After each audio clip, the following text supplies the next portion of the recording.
대통령께서 입장하십니다. The President of the Republic of Korea, 이재명.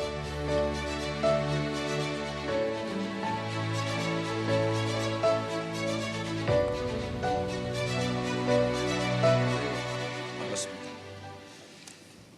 안녕하십니까. 새롭게 선 민주주의 그 1년 외신 기자회견에 참석해 주신 모든 여러분께 반갑습니다. 저는 오늘 기자회견 진행을 맡을 해외 언론 비서관 최성아입니다. 이 자리에 오늘 대통령님께서 모든 말씀을 전달드리겠습니다. 네, 주요 내용은 조금 전에 발표한 특별 성명을 참고해 주시기 바랍니다. 대한민국에는 근현대사에 특별한 경험이 몇 가지가 있습니다. 대한민국 정부 수립된 이후에 이승만 정권의 독재 행태에 우리 국민들이 4.19 혁명으로 대응했습니다. 그리고 이승만 정권은 무너졌습니다. 그리고 아주 긴 박정희의 군사 독재 정권이 있었습니다만 그 후에 1980년 모두가 기억하시는 5.18 민주화 운동이 있었습니다. 실패했지만 잠시, 그러나 결국 1987년 민중항쟁으로 결국 우리 국민들의 주권 의지가 관철됐습니다. 그리고 2016년 다시 박근혜 정권이 우리 국민들이 든 촛불로 무너졌습니다. 그리고 가장 최근에 2024년 12월 3일부터 시작된 우리 국민들의 빛의 혁명으로 전 세계가 놀랄만한 친위 쿠데타 진압 그리고 민주정부 수립이 이루어졌습니다.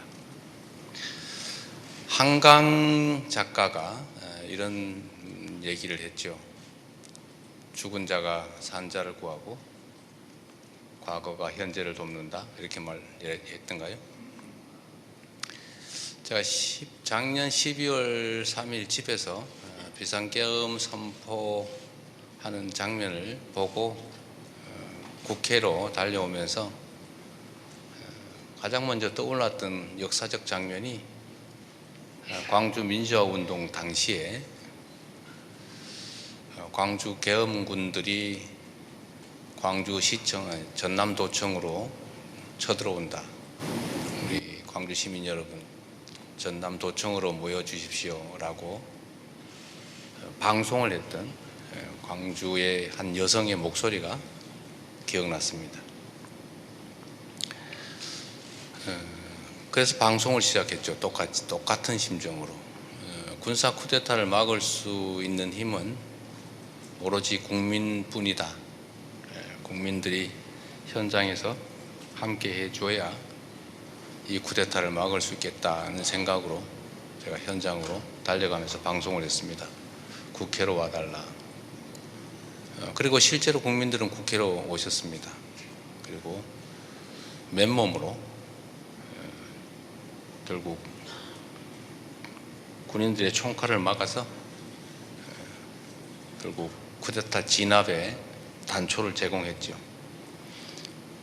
국회가 형식적 권한을 행사했습니다만 실질적 힘은 국민 속에서 나왔습니다. 그리고 마침내 군사 쿠데타는 진압되고 대통령은 구속되고 파면돼서 이제 새로운 진정한 국민 주권 정부가 탄생했습니다. 이 과정에서 언론의 역할 매우 감사하게 생각합니다. 그리고 각국 정부의 역할, 또 미국 정부의 역할도 크게 작용했다는 점 알고 있습니다. 세계 시민 여러분께도 감사드립니다.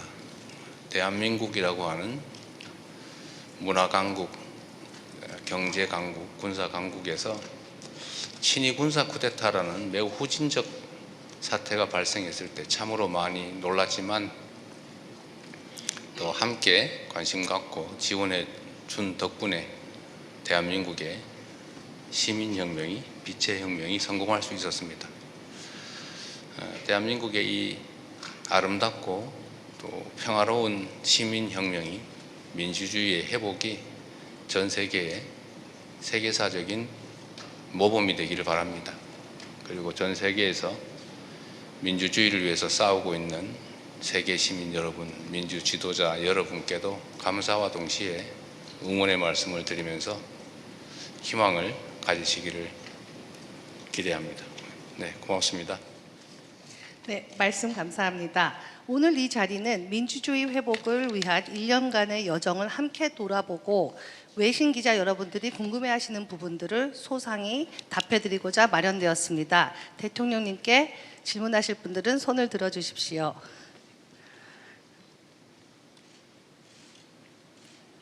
네, 저쪽에 계신 분 뒷분부터 시작하겠습니다. Thank you, Mr. President. One second.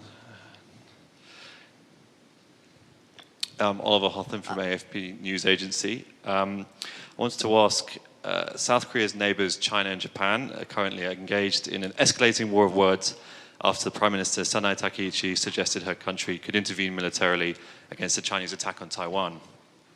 Beijing has urged its citizens to avoid traveling to Japan, and a number of cultural events have been cancelled. Can you pledge your backing to Japan in this dispute? And if Taiwan were attacked by China under your presidency, would South Korea come to its aid? Thank you.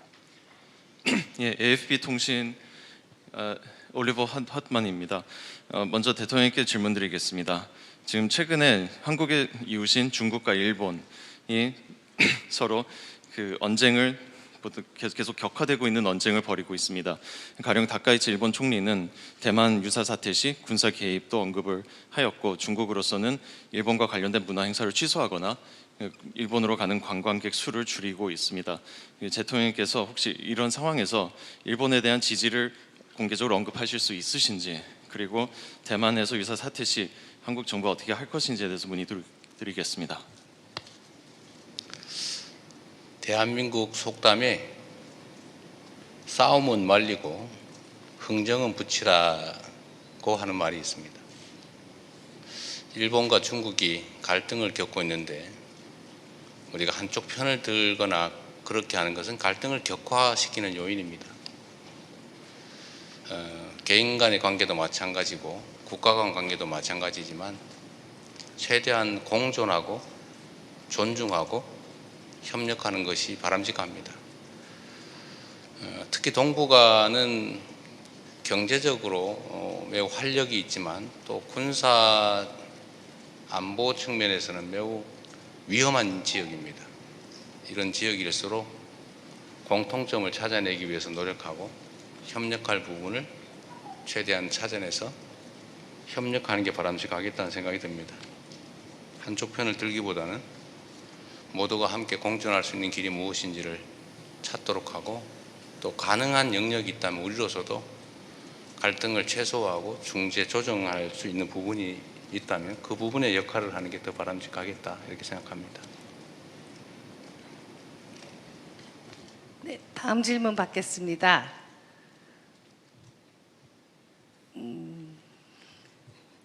저 앞줄에 계신 분 소속과 성함을 밝혀주시기 바랍니다. 안녕하십니까 대통령. 제 이름은 제로 캐럴 NK뉴스 CEO입니다. Kim Jong-uk sentenced to life of hard labor May 2014. Kim Kuk-gi life of hard labor June 2015. Chae Chong-gil life of hard labor June 2015. Ko Young-chol sentenced in 2016. There are 3 other South Koreans who have not been named by North Korean media who have been detained in the same time. All have spent almost a decade now cut off from their families, and 3 successive presidencies, Yoon Suk-yeol, Moon Jae-in, Park Geun-hye, have failed to bring them home. At the same time, we've seen US detainees go home. We've even seen Japanese detainees go home. What is your message to the families of these South Korean citizens, and what are you going to do differently this time to help get these gentlemen home? Thank you. 예, NK 뉴스의 최도 캐럴입니다. 그동안 여러 명의 한국 국민들이 북한에 잡혀 있고 사례들이 많이 있습니다. 2014년, 2015년 등에 총 4명의 그 교화 노동형을 받은 한국 국민들이 북한에 잡혀 있고 이외에도 이름을 알지 못하는 3명이 더 있습니다. 약 10명에 달하는 한국 국민들이 이렇게 북한에 잡혀 있는 상황이라고 보겠습니다. 그런데 북한에 잡혀 있었던 많은 미국인, 미국 국적자 그리고 심지어 일본 국적자들도 풀려나게 되었습니다. 그러나 전 이 상황에서 전 대통령께 질문드리고 싶습니다. 이렇게 북한에 잡혀 있는 한국 국민들의 가족들에게 어떤 메시지를 드리실 수 있으신지, 그리고 전임 대통령들께서 이분들의 석방을 위해 석방을 달성하지 못했는데 대통령께서 다른 어떠한 노력을 하셔서 이런 석방을 만들어내기 위해서 노력하실지 여쭙고 싶습니다. 이 처음 듣는 얘기인데. 안보실장님 한번 얘기 한번 해보세요. 한국 국민이 잡혀 있다는 게 맞아요? 어떤 경위로 되어 있는지.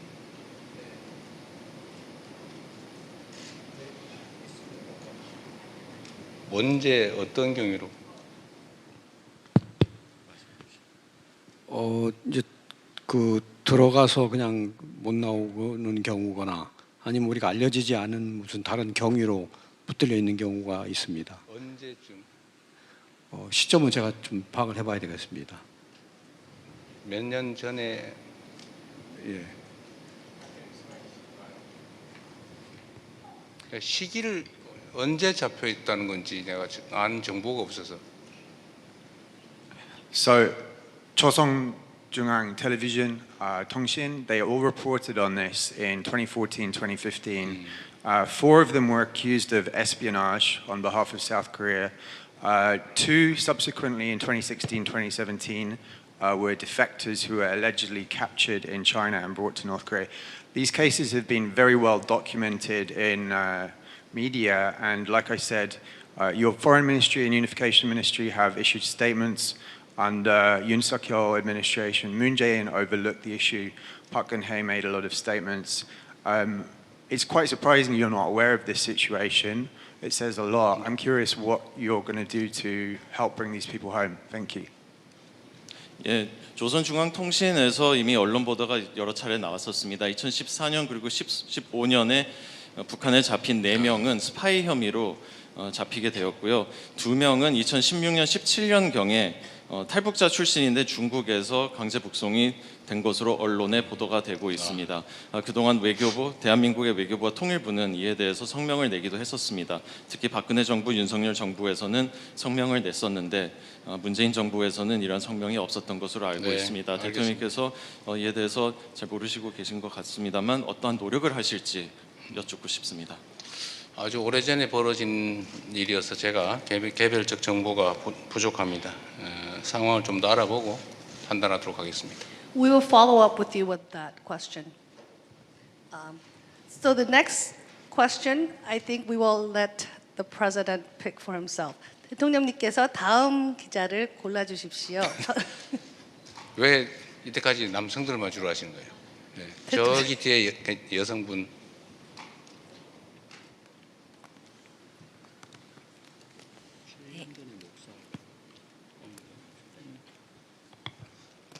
네, 안녕하세요. 로이터 이정윤 기자입니다.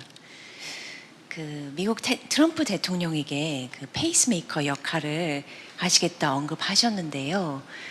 페이스메이커는 방관자가 아니고 오히려 경주 앞에서 뛰면서 결국 이길 선수를 리드하는 역할을 하지 않습니까? 대통령께서 혹은 우리나라가 북한 관련 페이스메이커를 위해 어떤 구체적 역할을 할 수 있다고 보시는지, 또 이런 역할 수행이 가능하다고 보시는 근거가 어떠신지 궁금합니다. 지금 현재 대한민국과 북한의 상태는 바늘구멍조차도 없는 상태입니다. 대화가 완전히 단절됐을 뿐만 아니라 대화 통로, 하다못해 비상 연락망까지 다 끊어진 상태입니다. 그리고 아주 짧은 시간이지만 북한은 우리 남측에 접촉 노력에 대해서 전적으로 거부하고 있습니다. 우리가 할 수 있는 일은 일방적으로 유화적 조치들을 하는 것 정도입니다. 예를 들면 아시겠지만 대북 방송을 중단한다든지 또는 단파 방송을 중단한다든지 오해될 수 있는 군사적 행동을 최소화한다든지 뭐 이런 것들이죠. 그리고 북한에 끊임없이 선제적인 제스처, 유화적 제스처 이런 것들을 보내는 겁니다. 그러나 미국은 할 수 있는 게 많이 있죠. 그리고 아시겠지만 지금 한반도는 여전히 70년간 정전 상태인데 종전하지 못하고 휴전 상태인데 이 휴전 협정의 법률상 당사자가 미국입니다. 대한민국 정부는 그 정전 협정에 참여하지 못했죠. 아마도 그때 당시에 군사작전 지휘권을 미군에게 양도했기 때문이었을 것 같습니다. 뭐 지금도 비슷한 상황이죠. 그리고 북한은 체제 보존이 가장 중요한 또는 최종 과제인데 이 체제 보존을 보장할 수 있는 것이 미국이지 대한민국은 주요 주체가 아니다라고 판단하는 것 같습니다. 그러나 사실은 한반도 상황의 직접 당사자는 대한민국과 북측이죠. 안타깝지만 그래서 아무것도 안 할 수는 없고 또 트럼프 대통령의 평화에 대한 의지도 강하고 또 현실적으로 할 수 있는 역할도 크기 때문에 우리 때문에 남측의 입장 때문에 북미 간의 소통이나 협력, 협상이 제한받지 말라. 그리고 북미 대화를 위한 제반 조건들 중에서 우리가 할 수 있는 최선의 협력을 해 나가겠다. 구체적으로 뭐냐라고 물으면 하다못해 판문점을 잘 관리해 주는 것도 역할이겠고 또 우리가 이런 입장을 객관적으로 공개적으로 표명하는 것조차도 객관적인 조건을 조성하는 데는 도움이 되겠지요. 왜냐하면 뭐 통미복남이니 뭐 이런 형식적인 내용을 가지고 또 제한을 받기도 합니다. 그러지 말라는 겁니다. 저는 북미 간의 관계가 개선되는 것이 또 먼저 개선되는 것이 한반도 문제를 해결하거나 또는 문제를 완화하는 데 도움이 된다라는 게 제 판단입니다. 이번에 에이펙 계기에서도 미국 트럼프 대통령은 김정은 위원장을 만나기를 원했고 또 기대도 했습니다만 잘 안 됐죠. 또 뭐 상황이란 언제나 변하는 것이니까 언제든지 소통하고 협력할 수 있도록 우리가 객관적인 상황들을 최대한 조성해 나가겠다. 한미연합훈련 문제도 뭐 그 중에 하나겠죠. 대화 여건 조성에 필요하다면 또 미국이 전략적 레버리지가 필요하다면 뭐 그런 문제들도 충분히 논의하고 고민할 수 있다라고 해줘야 미국도 아마 북한과 협상 또는 대화의 문을 여는 데 도움이 되지 않을까 싶습니다. 끊임없이 환경을 조성하는 조정자로서의 역할을 해나가고 또 이게 근본적으로는 우리가 주체적으로 한반도 문제를 해결하는 길이라고 생각합니다. 현재로서는 바람직하지 않지만. 네. 그리고 이쪽에 우리 분홍색 옷 입으신 보라색. 네. 기회를 주셔서 감사합니다, 대통령님. 저는 미국 NBC 방송국의 김성희 기자고요. 벌써 트럼프 대통령 2번씩이나 만난 정말 어떻게 보면 짧은 시간에 만났던 기록을 세우셨는데요. 그 두 번의 만남을 통해서 대통령님과 트럼프 대통령이 어떤 부분이 잘 맞는다고 생각을 하셨는지, 하지만 또 반대로 어떤 부분은 진짜 조율이 필요하구나, 시각차 이렇게 클까 했던 부분이 뭔지, 그래서 그런 맥락 속에서 그 두 번의 만남을 통해서 내가 얻은 성과는, 제일 큰 성과는 이거다, 그렇지만 아쉬운 점은 이거다라고 보시는 게 뭔지 간략히 부탁드리겠습니다. 감사합니다. 네, 저는 트럼프 대통령과 대화할 때 상당히 흥미롭고 재밌다는 생각을 했습니다. 어쩌면 좀 동질감 같은 것도 느끼는 게 있었죠. 트럼프 대통령은 제가 보기에는 미국의 국익을 위해서 최선을 다하는 것으로 보였습니다. 저는 국가 지도자는 당연히 그래야 된다고 생각합니다. 물론 그 상대인 우리 입장에서는 괴롭고 힘들죠. 약간 거친 면도 있어서 쉽지는 않지만 또 그 역시도 미국의 국익을 최대화하기 위해서 할 수 있는 일이라고 생각합니다. 저 역시도 마찬가지죠. 우리 대한민국 국익을 최대화하기 위해서 애를 씁니다. 어쩌면 트럼프 대통령도 한미 통상 안보 협상에서 꽤 힘들었을 겁니다.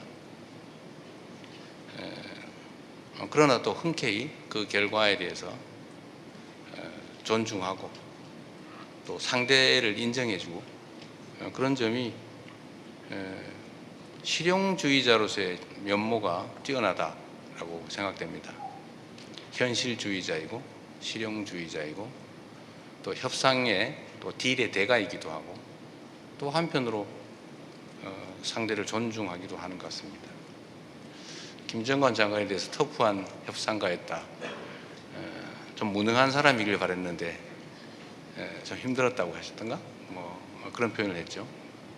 아주 멋있었다고 생각합니다. 앞으로도 자주 대한민국과 미국 간의 여러 문제들에 대해서 직간접적으로 논의하게 될 텐데 언제나 말씀드리는 것처럼 합리적인 결론에 이를 수 있으리라고 믿습니다. 우리 하기 나름이다. 성과. 성과라고 하면 지금까지 우리가 하지 못했던 핵추진 잠수함, 핵추진 잠수함을 우리가 확보할 수 있게 되었다는 점 아닐까 싶습니다. 동북아시아의 전략적 중요성, 우리 입장에서도 가질 수 있는 전략적 유연성, 자율성, 이런 측면에서 보면 매우 유용한 결과였다고 생각됩니다. 자, 다음 질문은 좀 지역을 옮겨가서 아시아권 언론들에게 좀 기회를 드리겠습니다. 저기 두 번째 줄에 네. 소속과 성함을 좀 밝혀주십시오.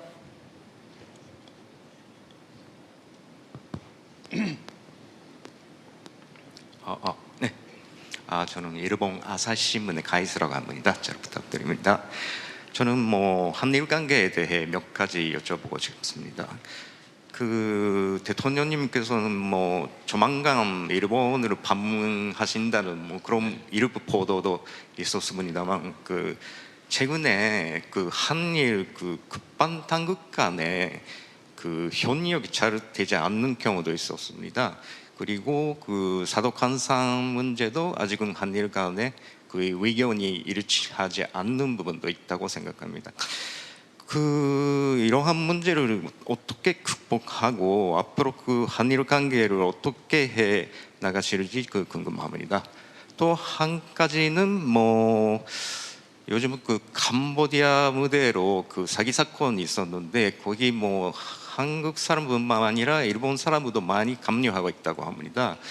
이런 문제를 해결하기 위해서 어떤 방안을 생각하고 계시는지, 그리고 한일 당국 간의 협력 같은 거 생각하고 계시는지 여쭤보고 싶습니다.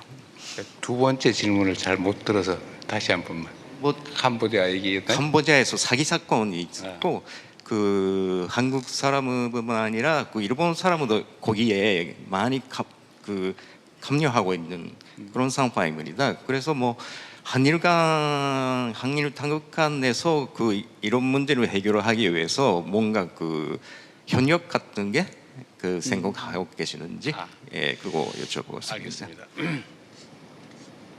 첫 번째는 한일 관계에 관한 질문으로 보여집니다. 매우 복잡한데 말씀의 취지는 얼마 전에 아마도 급유 거부, 뭐 그다음에 군악대 파견 취소, 보류, 뭐 이런 것을 포함한 국방 당국 간의 갈등, 그다음에 사도광산과 관련된 갈등, 이런 것들을 어떻게 해결할 거냐, 또 앞으로 한일 관계는 어떻게 할 거냐 이런 질문 같습니다. 국가 간 관계는 매우 복잡하지요. 역시 뭐 개인과 비슷합니다. 우리가 사업하는 동업자 관계인데 이 사람이 내 돈 빌려가서 떼먹었어요. 떼먹었다고 해서 모든 관계를 단절할 수는 없죠. 떼먹은 건 떼먹은 문제대로 해결해 가면서 또 협력할 수 있는 것도 협력해야 되지 않겠습니까? 문제가 있다고 다 단절하면 아마 마지막에는 나 혼자 남아서 외로워질 것 같아요. 저는 한일 관계도 그렇다고 생각합니다. 아주 가까운 이웃이고 뗄래야 뗄 수 없는 지리적 관계, 또 역사적, 문화적, 사회적, 경제적 관계를 맺고 있습니다. 협력할 게 많습니다. 미국과 중국도 엄청나게 갈등하고 심하게는 대결적 태도를 보이지만 또 다른 면에서는 협력하고 소통하고 그러고 있죠. 한일 관계도 마찬가지다. 우리가 독도를 둘러싼 감정적 갈등, 이건 현실적 갈등은 아니죠. 그 대한민국이 실효 지배하고 있는 명백한 대한민국 영토인데 뭐 그 누가 뭐라고 한다는들 그 뭐 상관이 있어요. 사실은 모른 척하는 게 최고긴 한데 그러나 어쨌든 그것도 감정적인 요소죠. 사도광산 같은 과거사 문제 이런 문제들도 사실은 그렇게 깔끔하게 해결된 건 아닌 게 분명합니다. 그러나 또 이것도 하나의 과제로 우리가 안고 있으면서 그것 때문에 다른 영역까지 다 연결시켜서 다 포기할 필요는 없다는 생각이 듭니다. 경제 교류나 안보 협력이나 민간 교류나 뭐 문화 협력 뭐 얼마든지 할 수 있어요. 우리가 협력해서 얻을 건 얻으면서 또 일방만 덕을 보는 게 아니라 호혜적인 입장에서 모두가 서로 도움이 되는 길을 찾아서 협력하고 또 해결되지 않은 미완의 과제들은 미완의 과제대로 이렇게 또 논의하고 조금씩 해소하고 해가면 되지 않겠냐 그렇게 생각합니다. 한일 협력은 저는 계속 추진해야 된다고 생각하고 또 미리 말씀드렸던 대로 셔틀 외교는 계속해서 이번에는 제가 방문할 차례이기 때문에 우리 존경하는 다카이치 총리의 고향으로 가서 한번 한일 정상회담을 하고 싶다 말씀을 드렸고 이번에도 제가 다카이치 총리를 만났을 때 아프리카에서 만났을 때 뭐 서로 매우 반가웠고 또 한일 협력은 계속해 나가자고 또 합심해서 잘 됐습니다. 한일 관계가 긍정적으로 미래지향적으로 잘 되기를 바랍니다. 또 그렇게 노력하겠습니다. 캄보디아의 아마 스캠 사기 피해에 대한 공동 대응 말씀하시는데 아주 좋은 의견이십니다. 저는 일본은 별로 피해를 안 입고 있는 거 아닌가 생각했어요. 만약에 그렇다면 우리가 지금 전 국가 역량을 동원해서 이런 걸 보여주려고 하죠. 대한민국 국민에게 가해하면 그 이상을 잃는다. 분명하게 보여주려고 합니다. 지금 국정원이 지금 현재 상태로는 아마 상상하기 어려운 규모로 대응하고 있습니다. 검찰, 경찰, 금융기관 할 것 없이 대규모 대응 조직을 만들었는데 그 중에 한 과제가 국제 협력입니다. 근데 같은 피해 국가들이 협심해 준다면 더 도움이 되겠죠. 지금 동남아시아의 이 범죄 집단 규모가 20만 전후라고 추정합니다. 20만. 아예 소규모 마을을 만들어 가지고 아예 마을 통째로 범죄를 하고 있다고 하잖아요. 그리고 이제 일본 국민을 상대로 사기 행각을 하려면 일본 말을 잘하는 일본 국민이 필요하니까 반쯤은 유인하고 반쯤은 납치해서 범죄에 가담을 시키는데 어쨌든 그냥 두면 계속 커질 것 같아요. 그래서 마약, 도박, 스캠, 사기 이 세 가지 국제 범죄는 국가 간 협력을 최대화해서 국제 협력이 꼭 필요한 분야라고 생각합니다. 같이 할 수 있으면 좋겠습니다. 감사합니다. 다음은 앞줄에 하얀 옷을 입은 여성분께서 계속 손을 들으셨는데. 네, 안녕하세요. 저는 홍콩 피닉스 TV 김지연 기자입니다. 저는 한중 관계 관련해서 질문을 드리려고 합니다. 얼마 전에 시진핑 중국 국가주석께서 한국을 국빈 방문하셨는데요. 대통령님께서는 이번 회담 이후에 한중 관계 어떻게 평가하시는지 궁금합니다. 그리고 한국과 중국이 어떤 분야에서 더욱더 협력을 심화할 수 있을 것이라고 기대하는지 궁금하고요. 또 얼마 전 지난 1년 계엄 이후로 대중 외교가 좀 멈춰져 있었는데요. 이번에 대중 외교를 복원하시면서 개인적인 소회도 좀 같이 부탁드립니다. 감사합니다. 네, 좋은 질문 감사합니다. 한일 관계도 그렇지만 한중 관계도 대한민국으로서는 매우 중요합니다. 물론 군사 안보 분야에서는 한미 동맹이 매우 중요한 기반인 건 분명합니다. 또 경제 부분에 있어서도 좀 전에 얘기했던 대로 안미 경중 이렇게 해서 경제는 중국, 안보는 미국 이렇게 또 양쪽으로 나누기도 지금 어려운 상황이 돼가고 있습니다. 네, 국제 공급망이 크게 재편되고 있고 또 진영 간 대결이 격화돼서 좀 대한민국 정책을 수립하는데도 매우 곤란한 점이 많긴 합니다.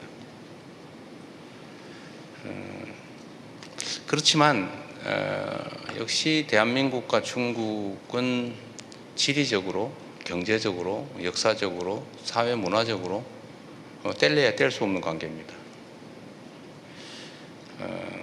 한중 관계를 안정적으로 잘 관리하는 게 우리로서는 매우 중요하죠. 협력 가능한 분야는 아무래도 문화, 경제, 민간 교류 이런 영역이 아닐까 싶어요. 그리고 동북아 안정을 위한 안보 협력도 함께 논의해야 되지 않을까 싶습니다. 저는 현재 상황을 안정적으로 유지 관리하는 게 중요하다고 생각해요. 갈등이 격화돼서 군사적으로 대결하는 국면까지 가는 것은 결코 바람직하지 않다. 누구에게도 그렇게 생각합니다.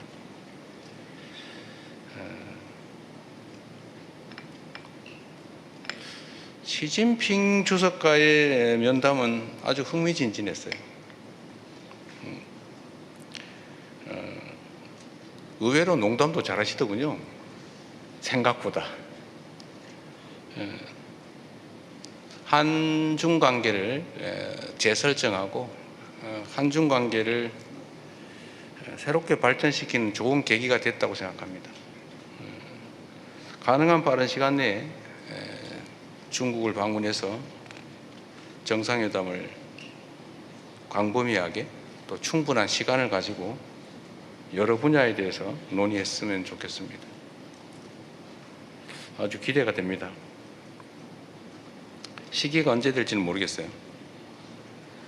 제가 시 주석과 헤어지면서 가급적 빠른 시간 내에 뭐 올해 중으로 좀 방중했으면 좋겠다 말씀드렸더니 뭐 가능하면 그렇게 해보자고 했는데 아마 준비 상황이나 중국 상황이 그렇게 빠르게는 어려운 것 같습니다. 좀 시간이 걸릴 것 같은 생각이 듭니다. 이번 에이펙에서의 이제 한미 정상회담, 한중 정상회담은 매우 유용했다고 생각됩니다. 대한민국이 지금까지 매우 불안정하게 외교 관계를 유지했다면 매우 안정적으로 변화시켜서 미래지향적으로 외교 관계를 수립하고 진척시킬 수 있게 됐다고 평가합니다. 네. 다음 질문은 앞에 조주희 기자님. 저 ABC 뉴스 조주희입니다. 아까 그 성과 중에 핵 추진 잠수함을 말씀하셨는데요. 팔로우업 퀘스천을 좀 드리고 싶어요. 미국에서 워싱턴에서 아직 여전히 그 핵 추진 잠수함 관련 논의가 그 글로벌 비확산 규범을 약화시킬 수 있다는 그런 우려도 많이 제기되고 있습니다. 그래서 이번 지금 협상 과정에서 한국이 미국과 커뮤니케이션을 할 때 뭐 대한민국이 우라늄 농축이나 재처리 능력을 확보하려는 의도가 있다 없다 뭐 명확히 커뮤니케이션을 하고 계시는지 아니면 혹은 그 부분에 있어서 지금 어떻게 로드맵을 혹은 전략을 짜고 있는지 좀 궁금하고요. 그다음에 또 하나 여쭤보고 싶은 게 있어요. 오늘 뭐 그 토픽이 민주주의 관련해서니까 K 민주주의 그러시는데 우리가 그 대한민국이 뭐 팝, K-팝, K-뷰티, K-푸드, K자를 많이 잘 붙였어요. 네. 근데 이번에 또 K 민주주의라고 하시는데 이게 K 민주주의가 다른 민주주의랑 뭔가 좀 뭐 독특한 유니크한 무엇이 있어서 K 민주주의라고 명명을 하셨는지 궁금하고요. 또 이거랑 관련해서 어제 제가 보니까 그 페이크 뉴스, 가짜 뉴스나 허위 정보에 대해서 좀 세게 조치를 취하자고 말씀을 하셨던 것 같아요. 그래서 태스크포스 팀을 좀 만들자 이렇게 하셨는데 뭐 의도는 좋지만 여기서 굉장히 중요한 거는 누가 이것이 가짜 뉴스냐 거짓 정보냐를 판단을 누가 하느냐인 것 같습니다. 그래서 이 부분에 대해서 충분한 그 논의나 디스코스를 해보신 적이 있는지 아니면 그런 논의를 앞으로 할 것인지 그거에 대해서 좀 여쭤보고 싶습니다. 네. 질문이 3개나 되네요. Sorry. 좋은 질문 감사합니다. 우선 핵 관련된 입장을 좀 정확하게 정리를 해야 될 것 같아요. 여러 가지가 뒤섞여 있는데 하나는 핵 비확산 문제는 뭐 국제적 대원칙으로 존중해야 됩니다. 근데 핵 비확산이란 모든 핵 관련된 사업을 말하는 건 아니에요. 핵무기를 말하는 거죠. 핵무기는 더 이상 확산하지 않는다. 근데 우리가 하는 예를 들면 원자력 발전소에 사용할 연료인 우라늄을 어느 정도까지 농축해서 스스로 사용할 수 있느냐, 아니면 농축은 금지되고 다 수입해야 되느냐. 일본은 농축을 하고 있죠. 예를 들면 일본에 핵이 확산됐다고 누구도 말하지 않습니다. 사용 후 핵 연료의 재처리, 뭐 일본도 하고 있죠. 그게 물론 플루토늄을 추출하니까 플루토늄을 추출해가지고 혹시 핵무기 만들지 않을까 우려가 있는지 모르겠지만 그런 식으로 얘기하면 아무것도 할 수 없게 되겠죠. 그래서 핵 우라늄 농축, 사용 후 핵연료의 재처리 문제는 비확산과는 직접 관계가 없다. 또 핵 추진 잠수함, 요거는 이제 군사 용도로 쓰는 거긴 한데 핵무기는 아니기 때문에 기폭 장치나 핵폭탄에는 해당되지 않기 때문에 역시 비확산 논란의 대상은 아닌 것 같아요.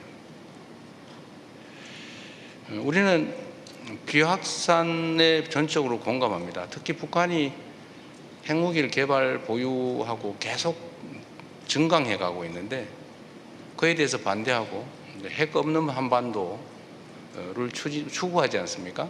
우리가 핵무장을 하면 핵무장 하지 마라, 핵무기 폐기해라, 더 이상 생산하지 마라 라고 말할 수가 없죠. 그래서 한반도, 핵 없는 한반도 비핵화는 우리가 남북이 기본적으로 합의한 대원칙이기 때문에 거기에 벗어날 생각이 없습니다. 역시 또 한 가지는 한국이 핵무장을 하게 되면 핵 도미노 현상을 부르게 되겠죠. 한국도 했는데 일본도 하자, 뭐 대만도 하자, 거기도 했어 우리도 하자, 뭐 이렇게 되는 거 어떻게 맞겠어요? 또 한 가지는 핵무장은 엄청난 제재를 감수해야 됩니다. 국제사회 누구도 동의하지 않겠죠. 특히 한국과 원자력 협정뿐만 아니라 뭐 안보 조약까지 맺고 있는 미국이 절대로 승인할 리가 없죠. 핵무장을, 핵무기 개발을. 이미 있는 전술핵도 다 철수했는데 결국 핵무장을 하게 되면 엄청난 국제 제재, 경제 제재 뭐 견뎌야 되고 그러면 이제 누구 얘기처럼 북한처럼 되겠죠. 과연 우리 대한민국 경제가 견뎌낼 수 있겠냐? 우리 국민들이 감내할 수 있겠냐? 그렇게 할 수는 없죠. 또 그럴 필요도 없죠. 우리 북한에 대한 군사력, 억지력 수준은 자주 말씀드리지만 대한민국의 국방비 현 지출 수준이 북한의 1년 총생산보다 1.5배가 많습니다. 국방비 지출 규모가 북한의 연간 국민 총생산 GDP의 1.5배예요. 군사력 수준도 주한미군 전력을 빼고도 세계 5위로 평가받지 않습니까? 왜 비교가 안 되죠, 북한하고? 그러니까 지금 전 윤석열 정권에서 군사 도발을 해가지고 전쟁을 시작한 다음에 그걸 빌미로 비상계엄을 하려고 북한을 마구 자극을 했는데 북한이 반응이 없잖아요. 네? 무인기도 보내고 뭐 풍선도 보내고 뭐 방송도 하고 뭐 그 외에도 많이 했을 것 같아요. 지금 발각이 안 돼서 그렇지. 근데 그런데도 조용하고 오히려 북진을 저지하기 위해서 철로를 끊고 도로를 끊고 장벽을 쌓고 삼중 철조망을 설치하고 있어요. 넘어올까 봐. 이게 한반도의 군사적 현실입니다. 이런 상태에서 굳이 경제 제재, 국제 제재를 감수하면서 핵무장을 한다는 것은 저는 비상식적인 행동이라고 봐요. 그래서 어제 제가 우리는 핵무장하지 않는다, 핵무장을 추진하지 않는다고 명확하게 말씀드렸던 겁니다. 말씀하신 것처럼 미국 일각에서 대통령은 이렇게 트럼프 대통령이 명확하게 핵추진 잠수함 건설 승인하겠다, 즉 원자력 협정을 뭐 바꾸든지 아니면 그 안에서 승인하겠다라고 입장을 명확하게 했어요. 또 핵 재처리, 또 우라늄 농축은 한국에서 하면 우리가 어디서 수입하냐 그랬어요. 우리 러시아에서 한 30% 수입합니다. 그랬더니 트럼프 대통령께서 그러면 그거 저 자체 생산하면 많이 남겠네. 그러면 동업하자 이래가지고 그럼 5대5로 동업하기로 하고 그 동업을 저 누구한테 맡겼어요? 러트닉한테 맡겼어요? 그런 얘기하면 안 돼요? 그렇게 편하게 얘기된 겁니다. 러트닉이 맡아서 한번 해보십시오. 이렇게 얘기했어요. 이건 보안 비밀은 아닌 것 같아서 얘기 드리는 거예요. 이게 잘 됐어요. 근데 이게 그럼에도 불구하고 이제 미국 정부 일각에서 약간 신중한 태도, 속도에 대해서도 약간 뭐 그렇게 서두를 필요가 있나 이런 태도라는 느낌이 들어요. 그 이유는 아마도 핵무장 우려 때문이 아닌가 생각을 합니다. 우리는 추측이 그래요. 그래서 우리가 명확하게 입장을 낸 겁니다. 우리는 핵무장할 생각 없다. 현실적으로 불가능하다. 해서는 안 된다. 라는 점을 명확하게 해서 전 세계에 우리가 핵무장을 할 필요도 의사도 없다라는 점 분명하게 말씀드리고 오늘도 그 말씀 분명하게 좀 드립니다. 그래서 이게 비약산 규범에 위반되는 건 아니다라고 정리할 수 있겠습니다. 두 번째로 K민주주의의 독특성, 유니크한 점이 뭐냐 이렇게 말씀하셨습니다. 대한민국은 말씀하신 것처럼 뭐 팝, 드라마, 무비, 푸드 뭐 등등 여러 측면에서 독특함을 가지고 있죠. 그리고 지금은 거의 개화해서 만개하는 상태라고 보이십니다. 만개해 가는 상태. 저는 이거보다 제가 K민주주의란 말은 제가 만든 말인데 대한민국 민주주의에 독특함이 있다. 특징이 있다고 생각합니다. 그게 뭐냐면 집단지성에 의한 평화적이고 아름다운 직접성이죠. 맡기지 않고 직접 행동한다.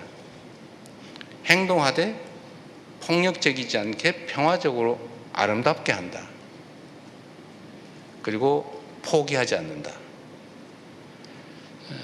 그런 특성이 있다고 생각해요. 우리는 민주주의라고 하면 보통 배우는 게 그리스 아테네를 생각하죠. 아고라 광장을 생각합니다. 근데 그게 다 사라졌죠. 그 직접성이 다 간접민주주의로 바뀌었습니다. 근데 우리는 끊임없이 직접민주주의를 추구하죠. 그리고 외면하지 않습니다. 남의 일이라고. 참여하죠. 참여 욕구가 아주 강해요. 직접 행동해요. 행동하되 평화적입니다. 보통 우리는 집단 행동을 하면 딱 첫 번째 떠오르는 게 파괴 아닙니까? 방화, 파괴, 폭력. 원래 수천 수만 명이 모이면 첫 번째 벌어지는 일이 불 지르고 창문 깨고 가게 약탈하고 누군가가 폭행당하고 이런 장면이죠. 대한민국은 그런 전통이 아예 없어요. 80년 5월 광주에서도 군대가 먼저 총질을 했기 때문에 벌어진 일이지 시민들이 먼저 폭력행동하지 않았습니다. 87년 민중항쟁 때도 마찬가지죠. 그리고 보셨지만 그 후에 박근혜 대통령이 탄핵당한 촛불혁명 과정에서도 일체의 폭력행위가 없었습니다. 수십만 심지어 100만 명 이상이 모여도 길거리가 깨끗하잖아요. 청소 다 하고 가잖아요. 누가 하나 꼬지 핀 사람도 없죠. 이렇게 부서진 유리창 하나 없습니다. 그래서 그런 특징적인 요소가 있다고 보고 또 그게 또 성공했습니다. 지금 아마 세계사적으로 봤을 때 현실의 권력이 민중들의 무혈 평화 행동으로 그 권력을 끌어내린 사례가 제가 알기로는 그게 처음입니다. 그리고 또 10년도 안 된 시기에 2번씩이나 반복적으로 벌어졌죠. 이걸 보고 아마 많은 분들이 놀랄 거예요. 저 나라에서만 가능한가? 근데 제가 아까 말씀드린 거죠. 세계 시민들께 이 말씀을 드리겠습니다. 민주주의를 향해서 끊임없이 투쟁하고 있는 많은 세계 시민 또 민주주의 지도자들께 대한민국을 봐라. 현실로 있지 않냐. 그리고 이 민주주의라고 하는 게 국가 사회 발전의 큰 원동력이에요. 많은 사람들에게 자발성을 자극하잖아요. 자신감을 유도하지 않습니까? 대한민국의 힘은 저는 민주주의에서 왔다고 봐요. 각각의 개성과 인격과 인권이 존중되는 사회, 사람을 귀히 여기는 사람이 곧 하늘이다. 이런 사상, 사고 이런 것들이 저는 민주주의의 큰 원천이 됐다고 보고 그게 현실에서 발동되고 주권의식에 충만한 국민들이 비효율적이고 비민주적인 시스템을 결코 용납하지 않는 그런 것들이 국가 발전에 경제 발전, 사회 발전, 문화 발전에 큰 힘이 됐다고 생각해요. 그게 저는 자랑스러워할 만한 대한민국 민주주의의 특성이다. 모범으로 삼을 만한 아테네는 먼 이상 속에 있는 민주주의지만 대한민국 민주주의는 지금 당장 현실 속에 있는 현실적인 모범이다 라고 당당하게 말씀드릴 수 있습니다. 그래서 네. 제가 노벨 평화상은 대한민국 국민이 받아야 되지 않을까 그런 생각을 해봤다는 거고요. 민주주의와 관련해서 허위 정보에 대한 대응이 결국은 표현의 자유를 침해하고 일종의 독선으로 갈 수 있지 않냐, 누가 가짜임을 판단할 수 있느냐, 이 말씀을 하셨어요. 맞는 지적이십니다. 그러나 이런 건 있죠. 누구도 이견이 없는 상식을 가진 보통의 사람이라면 부인할 수 없는 명백한 허위들이 많습니다. 예를 들면 중국 정부가 작업을 해서 대한민국이 그 부정선거로 뭐 대통령이 뽑혔다, 뭐 이런 주장이 있잖아요. 부정선거를 했으면 윤석열 대통령은 왜 당선됐습니까? 그 트럼프 대통령께서도 이번에 한국을 방문하고 귀국하고 난 다음에 그 홈페이지에 올린 글에서 써놨잖아요. 부정선거는 없다. 명백하죠. 그런 것들 또는 뭐 그 외에도 많습니다. 그 상식적으로 그냥 아무나 보통의 사람이 판단했을 때 명백한 허위. 근데 이게 선동의 소재로 사용되는 거, 이런 것들은 막아야죠. 우리가 가치 판단의 영역, 그러니까 팩트가 아니고 의견의 영역은 손대지 않는다. 뭐 욕을 하든 비방을 하든 상관없다. 팩트의 영역에서는 명백한 허위를 가지고 공격하는 거, 편을 만들어서 사회를 분열시키는 거, 이거는 제재해야 된다. 이건 표현의 자유 영역에서 벗어나는 거다 이렇게 생각합니다. 그거는 민주주의를 보호하기 위해서 필요한 게 아니라 민주주의를 해치는 독약과도 같은 것이죠. 그런 건 제거해야 되는 겁니다. 그건 최근에 갑자기 벌어진 일이 아니라 과거에도 언제나 그랬죠. 명백한 허위 팩트는 형벌로 다스려 왔습니다. 민사상 엄청난 손해배상을 가하기도 했죠. 뭐 미국 같은 경우는 그렇게 했죠. 대부분의 나라는 명백한 허위일 경우에는 형사적 처벌을 해왔습니다 이미. 지금은 방치되는 측면이 있어서 그에 대해서 엄정하게 좀 대응해야 되겠다는 말씀을 드린 거고, 이거는 결코 표현의 자유를 침해하거나 민주주의를 위협하는 것이 아니라 오히려 민주주의를 위해서 꼭 필요한 것이다, 이렇게 말씀드리겠습니다. 네, 다음 질문은 대통령님께서 선정해 그래요? 주십시오. 나름의 공정성을 기하기 위해서 노력했나 봐요. 네, 우리 약간 흰머리 되신 두 번째 줄.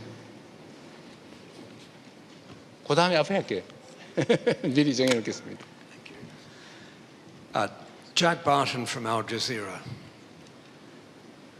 Sorry. The opinion polls show there is wide support for your policies since martial law, pragmatic centrist policies. And yet when I talk to people in the middle, everywhere I go, there seems to be a dissatisfaction with both parties that harkens back to something you mentioned at the very top of the talk, which is the special circumstances out of which South Korea's democracy arose, and that is the dictatorship period and the student demonstrations. And at heart of the grumbles that I hear from most people is that the PPP can't divorce itself from the legacy of the past, from the dictatorship years, but equally so the Democratic Party can't seem to move on from its student movement heart, or the idea that it's an opposition party, and even when it wins a resounding electoral success, as the perception is, it spends more time going after the other major party than it does focusing on policy.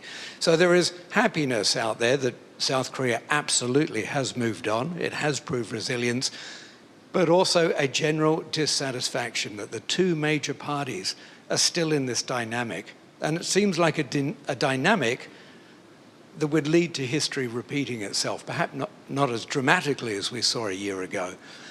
But is this something that South Korea should try to overcome? If it should, how could it overcome this? How could the two main parties move on and become something that all of the people can appreciate? 예, 알자지라의 필립 잭 바튼입니다. 최근 여론조사를 본다면 대통령님의 정책, 즉 중도적이고 실용주의적인 정책에 대한 지지가 매우 확고한 것 같습니다. 그러나 한국의 정치, 특히 두 개의 거대 당에 대한 불만은 계속 있는 것 같습니다. 보신다면 한국의 그 민주주의가 성장해온 특수한 환경을 보신다면 이거는 과거의 독재 정부 그리고 이에 맞선 학생운동, 민주화 운동으로 대변이 될 수 있겠습니다. 그러나 이는 현재 두 정당에 그대로 투영이 되고 있습니다. 국민의힘은 과거와 이별을 못하고 있다는 지적을 많이 받고 있고 동시에 민주당도 운동권 또는 야당의 기지를 버리지 못한다라는 그런 비난을 동시에 받고 있습니다. 이것은 민주당이 여당이 되었고 아주 거대한 승리를 달성했고 했음에도 불구하고 계속해서 야당을 공격하는 것이 정책 추진보다 더 우선순위에 있는 것처럼 보여진다라는 비판이 되겠습니다. 한국은 물론 그간은 민주주의의 회복력을 보여왔고 그동안 계속해서 민주주의가 성장해온 것을 말씀하신 대로 잘 달성을 해왔습니다만 이러한 정치판 그리고 정당에서의 이런 문화는 지속되고 있는 것 같습니다. 이러한 측면에서 역사가 반복된다라고도 볼 수 있겠습니다. 물론 1년 전 상황보다는 확실히 좋아진 것은 맞습니다. 그러나 대통령님께서 이러한 이 정치 상황을 개선하기 위해서 어떤 노력을 해야 된다고 생각하시는지, 만약 그렇다면 어떻게 해야 된다고 생각하시는지, 전 국민이 모두 만족할 수 있는 그러한 정치를 만들기 위해서 어떻게 해야 되는지 여쭙고 싶습니다. 네, 매우 어려운 질문인데 고민을 많이 해야 될 주제 같습니다. 사실 정치 집단들, 특히 이제 정당들에 대한 국민들의 평가는 사실 호의적이기가 쉽지 않은 것 같아요. 국민들의 생각은 정말로 다양하죠. 근데 과연 그 국민들의 다양한, 특히 정치적 다양함이 두 개의 정당에 다 제대로 투영될 수 있느냐. 즉, 두 개의 거대 정당이 국민의 그 다양한 정치적 스펙트럼을 충분히 다 반영할 수 있느냐라는 점에 대해서는 근본적으로 불가능할 수밖에 없는 것 같아요. 결국은 어거지로 반쯤 나눠서 마음에 안 들지만 좀 그래도 괜찮으니까 이쪽도 그냥 지지하긴 하는데 영 아니야. 이게 훨씬 더 많은 것 같아요. 정말 나의 모든 정치적 의사를 잘 반영하는 훌륭한 정당이야. 정말 딱 마음에 들어. 이게 별로 없을 것 같아요. 그게 뭐 대부분의 나라의 정당이 비슷하지 않을까 싶은데, 물론 발전 정도에 따라서 이 정당들의 행태가 그 중에서도 그 불합리한 요소를 최대한 많이 제거하고 또 합리적 요소를 최대한 많이 키우면 그런 불만들은 많이 줄어들 수 있겠죠. 그런데 그게 또 상대적인 것이어서 쉽지 않은 측면이 있는 것 같습니다. 제가 지금 대통령의 직책을 수행하면서도 제일 중요하게 여기는 것이 국민 통합이고, 또 가능하면 존재를 인정하고 대화하고 타협하려고 합니다. 가끔씩 대화를 해보면 시간 낭비다는 생각을 넘어서서 화가 날 때가 상당히 있어요. 그래도 또 해야 될 일이니까 열심히 하려고 노력합니다만 대화 자체가 안 될 때도 꽤 있는 것 같습니다. 근데 이게 그러면 상대 입장에서는 일부러 그러거나 모르고 그러느냐, 어떤 걸까? 어쩔 수 없는 측면이 또 있는 것 같아요. 그러니까 정치 발전 정도가 충분히 성숙하지 못한 것 아닐까? 노력해야 될 것 같습니다. 그러니까 말씀하신 것처럼 독재와 반독재, 비민주와 민주주의, 이게 대결하던 시대를 못 벗어난 거 아니냐. 대한민국이 충분히 민주적이지 못하고 좀 독재적이고 폭력적일 때는 소위 민주화 투쟁, 민주주의 투쟁이 중요했죠. 지금은 사회는 많이 발전했는데 여전히 그 관성에서 못 벗어난 거다. 민주당이 다 벗어나지 못했다. 그 점도 일리는 있습니다. 그러나 또 노력하고, 저도 노력했고 또 지금도 노력하고는 있는 것 같습니다. 근데 또 상대적이어서 힘들 것 같기도 하고요. 국민의힘이 그냥 그 상대인데, 제가 어제 예산안이 합의됐다는 소리를 듣고 깜짝 놀랐어요. 전혀 기대하지 않았거든요. 이것도 하나의 발전적 측면이겠다 하는 생각이 들었어요. 좀 신통하다 이런 생각이 들었습니다. 이런 게 또 하나씩 쌓이면 또 좋아지겠지요. 또 다른 한편들을 보면 저게 말이 되는 소리야. 우리 국민들이 상식적으로 도저히 납득할 수 없는 소리를 저렇게 공개적으로 왜 하지? 그게 당에 도움이 될까? 그 속으로는 차라리 정략적으로 정파적으로 생각하면 잘 됐다, 잘하고 있네 이런 생각이 들 때도 있습니다만, 뭐 제가 대통령이니까 그런 표현을 하면 물론 안 되죠. 그런 답답함도 있지만 또 한편으로는 또 개선되는 측면도 있는 것 같아요. 조금씩 바뀌고 있지 않을까. 또 바뀌려고 노력해야 되는데 참 말하기 어려운 질문이었습니다. 네. 그리고 예정된 대로 바로 앞에. 네. 안녕하세요. 저는 싱가포르 방송 CNA 기자 임연숙입니다. But 제가 질문을 영어로 좀 하겠습니다. 아까 러시아 얘기를 하셔서 just curious. Since Russia and North Korea are growing closer and they have in the last year or two, would you consider asking Russia for help, President Putin, if it will help promote peace on the Korean Peninsula, to bring North Korean leader Kim Jong-un to the negotiating table? And my original question was about the inheritance tax here in South Korea, because South Korea has one of the highest inheritance tax in the world, and many Koreans are moving overseas, and they're going to countries like Singapore. And Mr. President, you said that your administration would be reviewing the inheritance tax earlier, but we haven't seen much reports on this.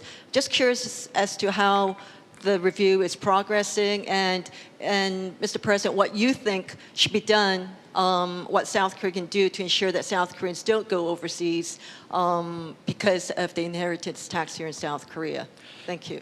예, 안녕하십니까. 싱가포르 CNA 이면숙 기자입니다. 두 가지 질문 드리겠습니다. 첫 번째는 러시아와 관련된 것입니다. 지난 1, 2년간 북한과 러시아는 계속 가까워졌습니다. 그래서 혹시 대통령님께서 한반도에서의 평화와 안정을 유지하는 데 도움을 받기 위해서 러시아 푸틴 대통령에게 좀 직접 이러한 그 언급을 하실 생각이 있으신지요? 이렇게 해서 북한이 대화 테이블로 나올 수 있도록 푸틴 대통령에게 직접 접근하실 생각이 있으신지이고요. 두 번째는 상속세와 관련된 것입니다. 아시다시피 현재 많은 한국인들이 해외로 상속세 등 세금 제도로 인해서 해외로 가고 있고 싱가포르도 많이 오고 있습니다. 그런데 이제 보다 많은 한국 국민들이 해외로 이주하는 것을 방지하기 위해서 세금에 대한 제도 개선을 노력을 현재 정부 내에서 하고 계신 것으로 알고 있는데, 이에 대해서도 대통령 의견을 여쭙습니다. 우선 쉬운 것부터 먼저 말씀을 드리면, 상속세제 문제는 매우 논쟁적이어서 어떤 게 더 효과적이냐라는 논쟁도 있지만, 또 한 가지는 그게 과연 정의롭냐 하는 좀 가치 논쟁도 있는 것 같아요.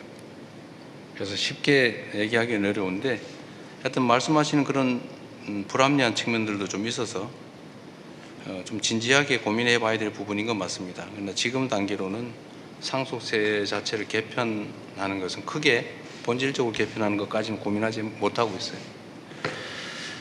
고민해 보겠습니다. 러시아와의 관계에 대한 질문을 주셨는데, 대한민국 입장에서는 러시아와의 관계도 매우 중요합니다. 그런데 지금은 러시아의 우크라이나 불법 침공, 국제법을 위반한 불법 침공 때문에 국제 제재가 이어지고 있고, 대한민국도 러시아에 대한 제재에 참여하고 있습니다. 사실은 상당히 갑갑한 상태가 돼 있죠. 일단 인도적 측면에서, 세계 평화라는 측면에서 러시아 우크라이나 전쟁이 조속하게 종료되길 바랍니다. 너무 많은 사람들이 죽어가고 있어요. 너무 많은 사람들이 파괴되고 있습니다. 전쟁은 어떤 경우라도 피하는 게 맞습니다. 제가 자주 말씀드리는데, 전쟁에서 이긴다는 게 무슨 큰 의미가 있겠어요? 싸우지 않고 이기는 게 더 중요하고, 진짜 중요한 것은 싸울 필요가 없는 상태, 평화를 구축하는 것이 정말로 중요한 과제고 가장 바람직한 안보다, 이렇게 생각합니다.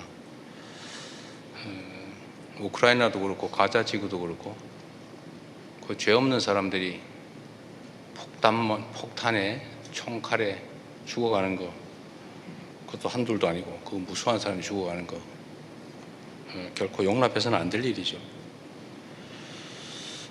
그러나 뭐 그것도 우리의 의지와 관계없이 벌어지는 일이어서 안타까운 마음으로 지켜보면서 어떻게든지 세계 평화,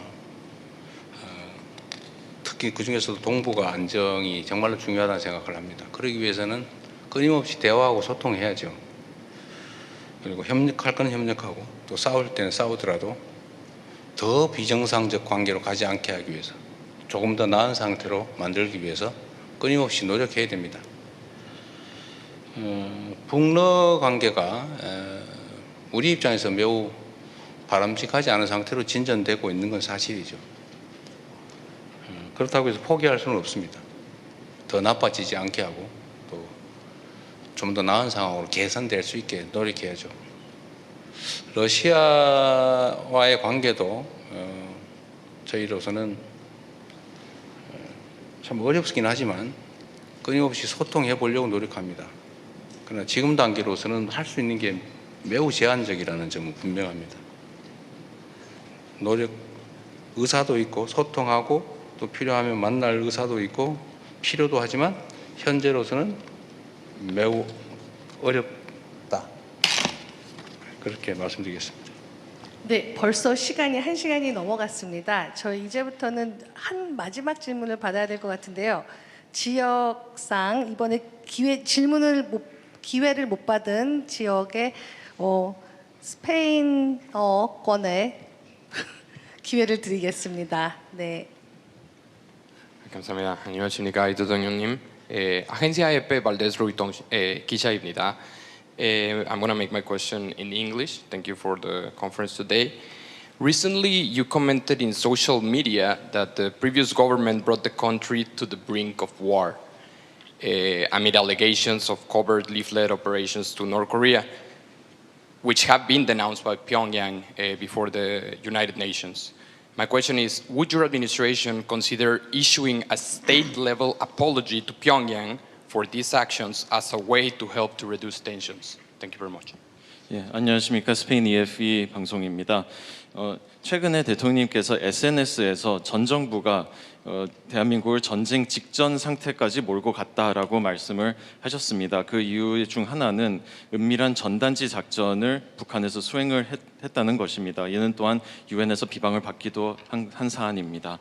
그러나 이와 관련해서 대통령님께서 북한과의 긴장을 완화하기 위해서 국가 차원의 사과를 하실 생각이 있으신지 여쭙고 싶습니다. 어떻게 제 마음속을 그렇게 들여다보고 그런 질문을 하신지 모르겠어요. 차마 말을 못하고 있습니다. 저는 사과해야 되지 않을까 생각을 하면서도 자칫 잘못하면 이게 소위 우리말로 하면 종북몰이, 정치적 이념 대결의 소재가 되지 않을까 그런 걱정이 돼서 차마 말을 못하고 있습니다. 근데 물어보니까 다행스럽다 싶기도 하면서 속을 들켰나 싶은 생각도 들어요.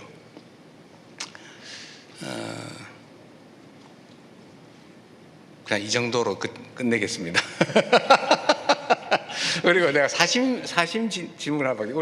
제가 아는 외신 기자 몇 분 안 계신데 우리 최상훈 기자 한번 아까 손 드신 것 같아서 제가 사심을 한번 발휘하도록 하겠습니다. 기회 줘서 감사합니다. 뉴욕타임즈 최상훈 기자입니다. 좀 디테일한 질문을 두 가지만 드리고 싶은데요. 좀 전에 말씀하실 때 그 핵농축 관련해서 한미 간에 동업하기로 이야기가 있었다고 말씀하셨는데, 그 한국 정부는 그 핵 연료 주기 말할 때 농축이라든지 재처리, 그 시설이 문제가 대두가 될 것 같는데요. 한국 정부는 농축과 재처리 시설이 한국 내에 설치가 되어서 운영이 되어야 된다고 생각하시는지 궁금하고요. 핵잠 관련 말씀도 하셨는데 원자력 잠수함, 그거는 어디에서 만들어야 된다고 대통령께서 생각하십니까? 감사합니다. 네. 농축 제철이 문제는 우리가 자율적으로 할 수 있다면 뭐 장소는 크게 문제는 아닐 것 같은 생각이 일감으로 들긴 합니다. 그런데 그걸 해외에 둘 거냐 국내에 둘 거냐, 그건 2차적인 문제 같아요. 우리의 자율적 권한으로 할 수 있냐 없냐. 지금은 손도 못 대게 돼 있으니까. 그래서 원료는 사오고 사용 연료는 막 계속 쌓아두고 있죠. 지금 쌓아두는데 지금 넘어가려고 그래요. 너무 많아가지고. 그래서 이걸 재처리를 하긴 해야 되는데 어디서 할 거냐 문제는 부차적인 문제인 것 같은데, 가급적이면 뭐 국내에서 하는 게 바람직할 테고, 뭐 국외에서 그걸 받아주겠습니까? 그건 뭐 크게 중요한 것 같지는 않다. 두 번째, 핵잠수함 건조 장소 문제는 트럼프 대통령께서는 뭐 미국 제조 부흥 측면에서 미국에서 필라델피아 조선소에서 하는 게 어떠냐 이렇게 일단 말씀을 하셨습니다. 근데 이건 이제 계속 협의를 해봐야 되는데, 우리가 가진 관점으로는 거기서 생산하는 게 현실적으로 매우 어렵습니다. 그렇게 쉽게 할 수 있으면 지금 미국이 잠수함 건조 역량이 사실 매우 제한적이잖아요. 지금 아마 속도가 느려서 문제일 거예요. 국외에서 생산할 수도 없고 국내에서 생산해야 되는데 건조 역량에 아마 한계가 있는 것 같아요. 그래서 하고 싶은 것만 이해하지만 현실적으로 어떨까? 과연 가능할까? 이 측면을 좀 따져봐야 될 것 같고, 뭐 우리 입장에서야 세계 최고의 조선 효율성을 가지고 있는 국내에서 하는 게 가장 생산비도 싸고 생산 기간도 짧고 또 경제적 측면에서도 또는 군사 안보적 측면에서도 바람직하겠죠. 우리가 요구한 거는 만들어 달라, 기술을 달라 아닙니다. 그냥 우리가 만들 테니까, 우리 기술로 만들 테니까 금지되어 있는 연료 공급만 하게 해달라. 연료만 공급해라. 미국에서 공급만, 즉 승인만, 허용만 해라. 우리가 만들겠다. 우리 기술로. 이런 취지였죠. 만들어 달라. 기술 이전해 달라가 전혀 아니었습니다. 이것도 많은 논쟁을 거쳐야 될 것 같긴 합니다. 네. 이제 그만해야 될 것 같은데? 네. 이제 좀 한 분만 더 할까요? 마지막으로 한 명만 갈까요? 네. 그러면 사심으로 하세요. 사심으로. 사심은 아니고요. 서울 외신기자클럽을 대표해서 그러면 부회장으로 있는 중국 일민일보의 강영빈 기자님께서 질문 한번 그러네. 해주십시오. 네. 중국 안 했군요. 네. 안녕하십니까. 네, 중국 인민망의 가연뱅 기자입니다. 저는 질문은 좀 아니고 저희 외신기자 클럽 저희 이제 회원분들을 대표해서 이제 몇 가지 말씀만 좀 드리도록 하겠습니다. 우선 오늘 이렇게 그 외신기자 회견을 마련해주신 우리 이재명 대통령과 그 해외홍보 비서관실에 이러한 자리를 마련해 주신 데 대해서 저희 외신기자 클럽 회원들을 대표해서 감사의 말씀을 먼저 드리겠습니다. 이런 기회가 참 흔치 않기 때문에 저희들이 이제 오늘 여러 가지 질문을 할 수 있었다라고 생각을 하고 있고요.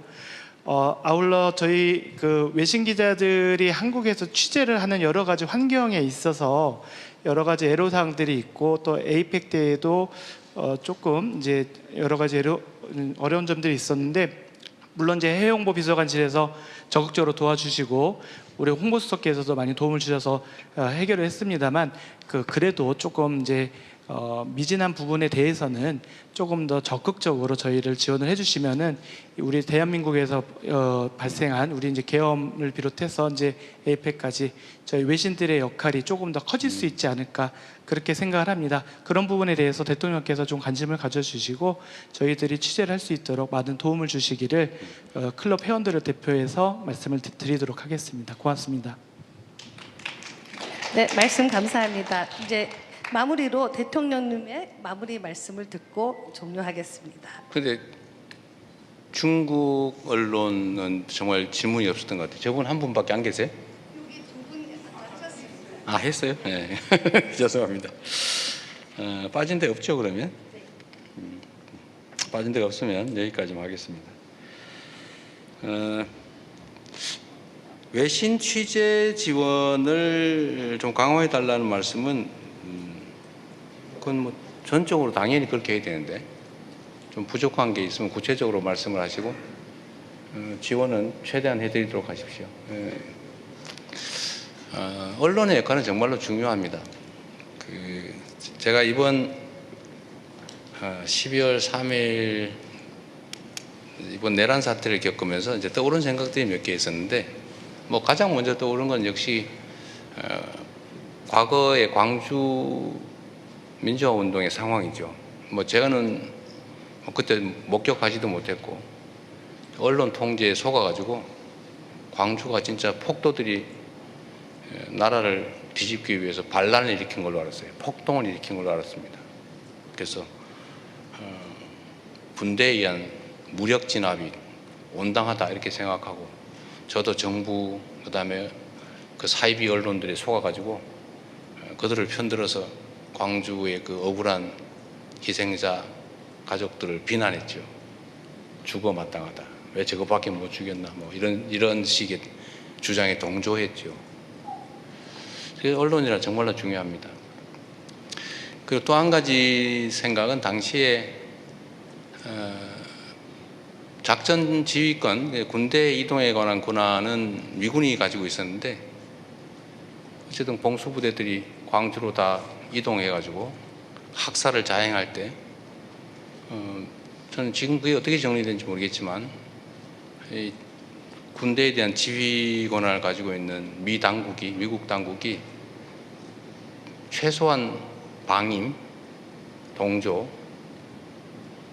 했다는 그 역사적 사실 때문에 한미 관계가 심각한 위기를 겪기도 했습니다. 반미 감정이 재고되고 고조되고 요 근처에 있는 뭐 미 문화원, 상공회의소, 대사관 막 이런 데가 공격 대상이 되기도 했죠. 그래서 이번에도 사실 그런 점들이 매우 걱정이 됐습니다. 당시 또 한 가지는 참 광주 때는 모든 언론을 통제했죠. 근데 그 중에 외신 기자들, 사진 기자 활동이 아주 비밀리에 이루어져서 그게 이제 광주의 실상이 알려지는데 크게 도움이 됐어요. 그래서 이번에 근데 그런 생각이 떠올랐습니다. 근데 이번에도 그런 점 때문에 어쨌든 제가 유튜브 방송을 통해서 많이 알려야 된다. 우리가 언론의 역할을 대신해야 된다. 그런 생각도 하고 또 미 대사관 또 미 당국하고도 연락을 많이 했어요. 과거의 그 경험 때문에 한미 동맹, 한미 관계 매우 중요한데 여기서 혹시 삐끗해가지고 군사 반란 세력들, 쿠데타 세력을 혹시라도 옹호를 하거나 아니면 방임하거나 이런 모양이 되면 치명적 상황이 발생할 수 있다 해서 우리 위성락 그때 당시에 우리 외교 참모 활동하시던 분들 통해서 많이 연락을 했는데 어쨌든 많은 것들이 잘 해결됐습니다. 아주 빠르게 미국 당국의 객관적 입장 표명이 있었고 또 언론들의 아주 적극적인 활동 때문에 우리 국민들이 용기를 가지고 주권자로서 직접 행동, 참여 행동이 가능했습니다. 그리고 새로운 역사를 만들었죠. 아직은 미약하지만 대한민국의 지난 1년간의 이 빛의 혁명 과정, 민주주의 혁명 과정은 역사적으로 연구되고 아마 모범으로 남을 거라고 확신합니다. 언론의 역할도 역시 중요하죠. 세계 시민들에게 이 모범적인 민주주의의 현장, 직접 민주주의, K 민주주의의 이 실상을 여러분께서 잘 전해주시기 바랍니다. 긴 시간 고생하셨습니다. 감사합니다. 네, 이상으로 새롭게 전 민주주의의 그 1년 외신 기자회견을 마치겠습니다. 감사합니다.